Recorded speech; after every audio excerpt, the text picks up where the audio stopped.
At Pursuit Church Live, we believe that every person plays a role in God's story to restore the beauty to this world. We are people interested in knowing Jesus and actively pursuing ways to integrate our faith into everyday life. Whether you've been a Christian all your life or are simply exploring the idea, PCL is a place for you to belong. Today, Emily and I are continuing our conversation on the book Love Does by Bob Goff. Last week, we talked about seeing your life through the eyes of God's love for you. And we challenged you to pray for a God-sized vision. This week, we're going to talk about who God chooses to change the world. Emily, what kind of people do you think God chooses to change the world? Well, Angela, I'm grateful that God uses ordinary people just like you and me. Me too. In chapter 8 of Love Does, Bob Goff writes, "I used to think being a believer was enough, but now I know Jesus wants us to participate, no matter what condition we're in." We see this in the stories of the Bible. God chose the youngest and most inexperienced of Jesse's sons. His name was David, and he made him a king. And Jesus' disciples were just regular guys too. That's really good. One of my favorite scriptures talks about this actually. 1 Corinthians 1, Paul writes, "Brothers and sisters, think of what you were when you were called. Not many of you were wise by human standards. Not many were influential. Not many were of noble birth.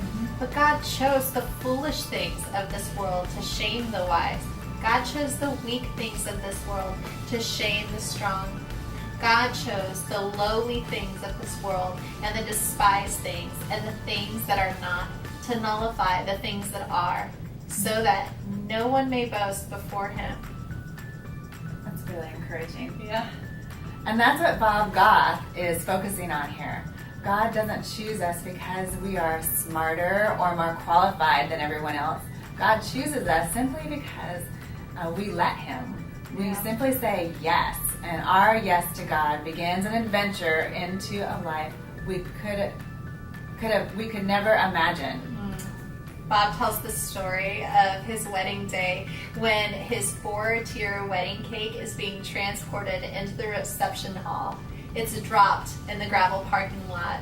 He confesses that he and the young baker who dropped the cake gathered the pieces of cake, reassembled them in a small back room, added a fresh coat of icing, and served it up to their guests. Wow.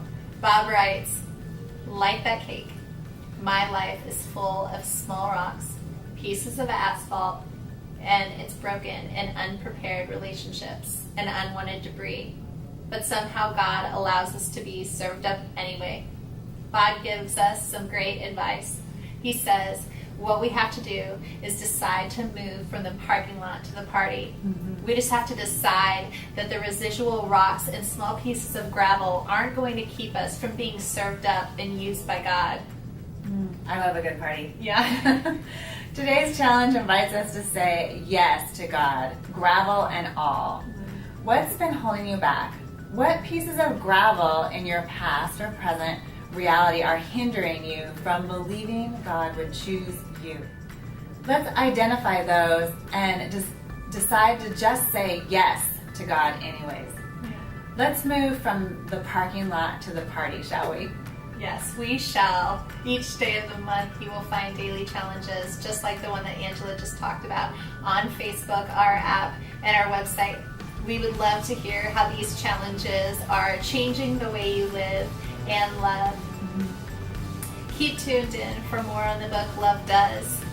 Next up on Pursuit Church Live, Angela and I will be talking about living in a God-sized adventure.